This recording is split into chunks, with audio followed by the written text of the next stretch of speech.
what is a project? And so we are looking at a good definition of what is a project. And before we get too deep, let's talk about the Project Management Institute. It's an American institute with a most number of professional associates and members as part of the organization that all help contribute towards the furtherance and the advancement of project management practice across the world. It is adopted by the United States government, and it's adopted by many multinationals that are American. And they produced a document, a reference document called the Project Management Body of Knowledge. And while each country has their own project management standards, these American companies choose the Project Management Institute's standards to execute the way they manage projects. And this is part of the reason why you're here today, is probably to learn more about it.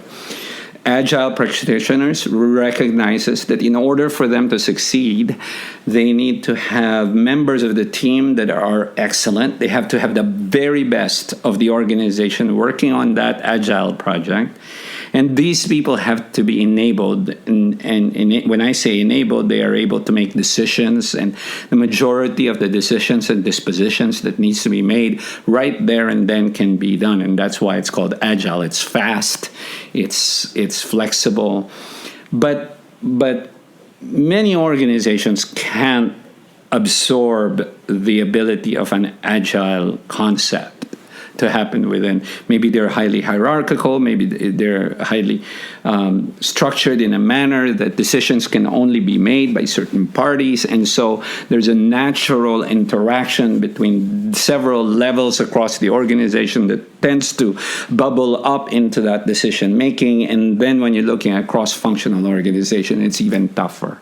And so we look at what we call a more traditional approach in project management, also called a waterfall method, which is in sequence of progressive elaboration. And while there are many definitions of what a project is, let's take a look at how the Project Management Institute has defined it and wrote it and documented in the Project Management Body of Knowledge. To them, a project is a temporary endeavor undertaken to create a unique product, service, or result. And this is quite profound because it's very important for you to be able to understand what is a good project. What is a project? First, it's temporary, meaning even if you are there's a role in the organization called project manager, your role in that project is as temporary as the project itself, because the project will end eventually. Otherwise, it's not a project. The temporary nature is that it has a deadline or a timeline. It has a defined budget. There are limited resources that you can assign. And even your authority over those people are only limited by the scope of how the project is going to be hosted within your organization. The temporary nature is that they have maybe a temporary project office that you will set up to try to implement the project, and that helps define what a project is. It's undertaken to create a unique product, service, or result, and this is when the first learning point of the project of accidental project management comes to fore. Perhaps you've built new products before, and as I previously said, maybe you're a production house and your activities are defined, and it's the same thing again and again. However, your people are not.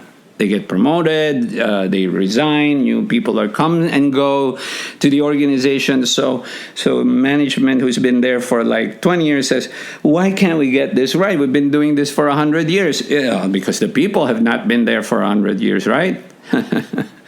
But the truth is, you are treating this endeavor for the uniqueness of what it is. And it can be a service or it can be a result. And I'll give you an example. One example could be, and here is a very important learning concept for all of you to jot down. Go ahead, grab that pencil and write down write down output, and then put a little space beside it, call it outcome. And we will talk about the difference between output and outcome.